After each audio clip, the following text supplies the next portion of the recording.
et messieurs, je me réjouis de cette conférence grand public car elle a pour objectif de favoriser l'interaction entre des éminents scientifiques et le public autour d'un sujet à la fois mystérieux et complexe, tel que l'évolution de notre connaissance de l'univers.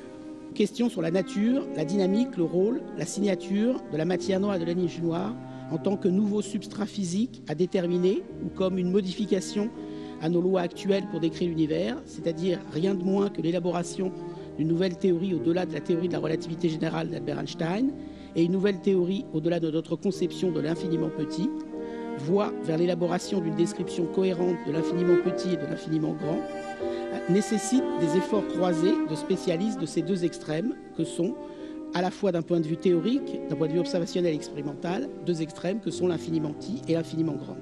C'est cette nécessité scientifique, selon moi, qui a motivé l'organisation de ce symposium, qui a souhaité faire échanger des chercheurs de communautés différentes. Il y a bien des choses, bien des entités mathématiques qui n'ont aucun correspondant dans le monde réel. Donc c'est pour ça que les mathématiques nous permettent fondamentalement d'explorer, y compris un espace métaphysique, y compris d'aller au-delà des possibilités de ce monde. Et donc les mathématiques sont du virtuel, c'est l'extension la plus grande de l'être, mais nous sommes dans un monde où il y a quelque chose de potentiel. Ce qui est physiquement possible est plus réduit que ce qui était mathématiquement pensable. Le thème de la seconde table ronde est le suivant. Je le résume de manière presque douloureuse. Quelle est cette mer dont le visible est le rivage?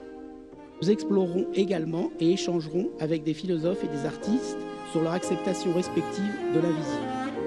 4 tables rondes faciliteront ces échanges et ces réflexions communes